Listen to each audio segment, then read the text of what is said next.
మామ ఈ తలకాయ నీకు, ఈ తొడకాయ నాకు. ఈ రోజు అయితే మా ఫ్రెండ్స్ చాలా హ్యాపీగా అయితే ఉన్నారు. ఎప్పటి నుండో ఒక ట్రిప్ అయితే మేము ప్లాన్ అయితే చేసుకున్నాము. ఎక్కడైనా బయటికి వెళ్ళి ఫ్రెండ్స్ అందరూ పార్టీ అయితే చేసుకుందామని ప్లాన్ అయితే చేసుకున్నాము. దగ్గర అంత బడ్జెట్ లేకపోవడంతో పార్టీ అయితే ఊర్లోనే చేసుకుందామని డిసైడ్ అయితే చేసుకున్నారు. పగలైతే కొద్దిగా డిస్టర్బెన్స్ ఉంటుందని రాత్రి అయితే ప్లాన్ చేసుకున్నాము. అగ్గైతే నేను రెడీ చేశాను. మా వాడిని చూడండి కోడిని అయితే ఎలా కొట్టాడు. అది చూసి మా వాళ్ళు చూడండి ఎలా సరదా పడుతున్నారు.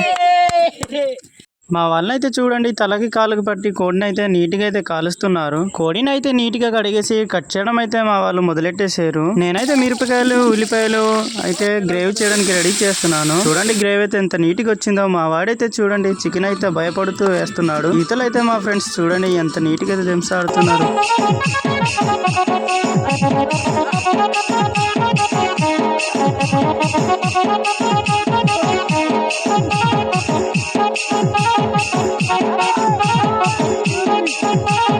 దింస అయితే ఆడేశాక భోంచేద్దాం ఇంకా అంటే మేమైతే పంచి పెడుతున్నాము. మా వాడైతే చూడండి డ్రింక్ పోయారా అంటే డ్యాన్స్ అయితే చేస్తున్నాడు. అందరం అయితే మేము చాలా ప్రశాంతంగా అయితే భోంచేస్తున్నాము. కానీ పైనుండి చంద్రుడు అయితే చూడండి నాకు కూడా పెట్టండి కొద్దిగా అనేసి ఎలా చూస్తున్నాడు. అందరూ అయితే ఫుల్లుగా భోంచేసి కొంతసేపు అయితే దింస ఆడేసి కొండ నుండి అయితే దిగి వచ్చేసాము. కొండ నుండి అయితే దిగి వచ్చేసరికి 11:30 అయితే అయిపోయింది. వీడియోని లైక్ చేసి ఫాలో చేయండి మామ. నెక్స్ట్ వీడియోలో కలుద్దాం.